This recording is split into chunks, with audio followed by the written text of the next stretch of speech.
I believe in accurate grades. I believe that the accuracy of the grades um, comes from how teachers design assessments, how those assessments are related to standards, but I also believe that the accuracy of the grades come from how well the students understand how they're being marked and scored, and how that score is being determined. Furthermore, how those scores in the grade book are being calculated into a summary grade. So this video is about scoring scales, and it's really about kind of how I've had to think about this proposal for a campus scoring scale. I like the idea for many reasons. The most important thing is that when a student walks out of one classroom and into another, there's at least something connecting the two classrooms in terms of accuracy and how those grades are derived, how the marks from the assessment factor into a score, which is calculated into the summary grade. So this isn't, it's not perfect, and I don't think it needs to be. We are not perfect, so it wouldn't be human if it was perfect. I don't know what it would be, but it's important that we try to consider the value in that sort of consistency from marks to scores to reported grades.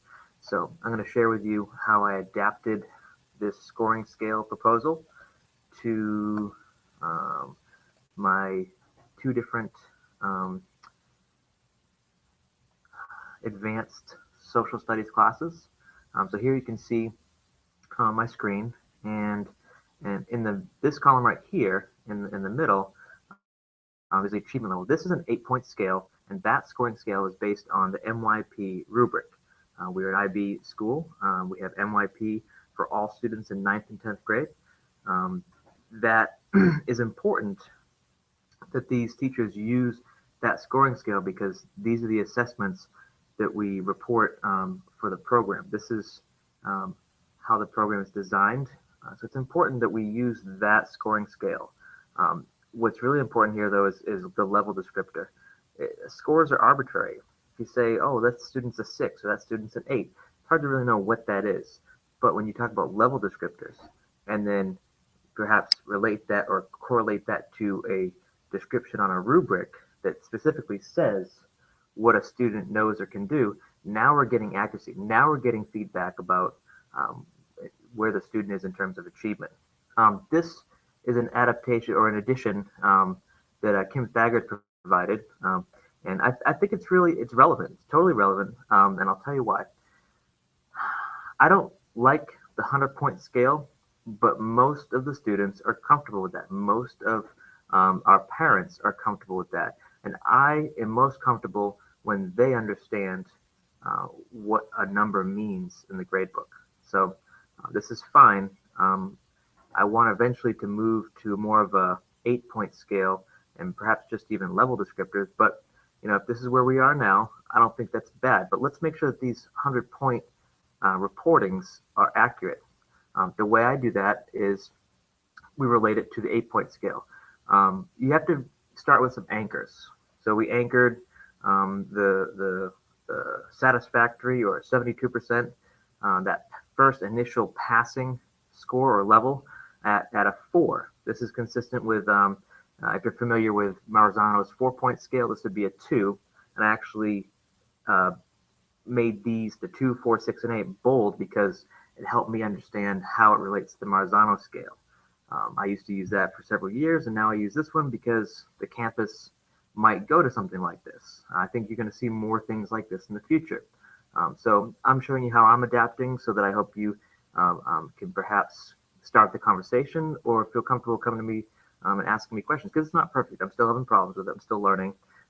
So we figured out this middle entry level right here, this anchor point. This is nice because it gives them equal opportunity on both sides to pass and fail, right? The 100%, doesn't necessarily. You have,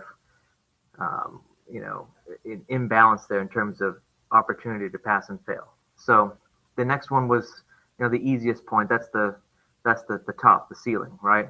So we had the passing, the entry level passing score as an anchor, and then there's the ceiling. Those are two easy ones.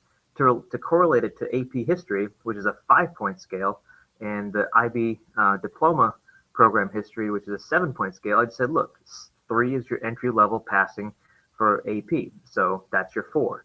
4 is the entry level passing for IB, so that's your 4 right there. Once you get this anchor, the rest is a little bit easier. Likewise with the 5 and the 7, they're at the top, so they're up at 8.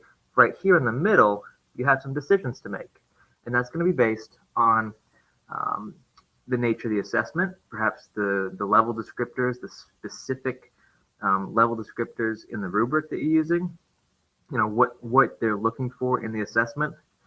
Same goes for below or the non-passing area. But this is important. It's important that they know why they're advanced high or why they're advanced. It's important that they know that there's no real difference between a 91 and a 93, right? But there is a difference, an observable difference that we can describe between an 86 and a 93. So if you're wondering why we don't have how we chose these numbers, it's really just that step, right? Plus or minus 2 on these percentage numbers is really where we are. So if it was, we kind of use that to help balance where these numbers are being placed. But the important thing is these levels, okay, and the consistency from one classroom to another. So this wasn't an easy process, and like I said, it's not a perfect process, but it's something that we've been trying to do.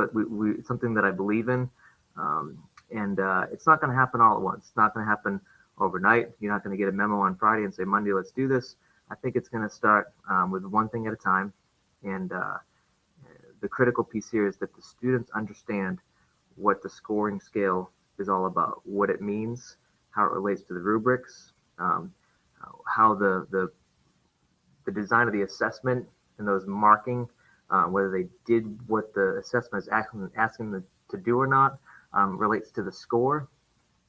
All that is going to have to be effectively communicated slowly and over time to parents and students, as will it be communicated to faculty members. So this is a proposal, an idea, kind of sharing some thoughts on how I'm kind of working through this problem. But so far, I've explained it in a few videos to parents, and they get it.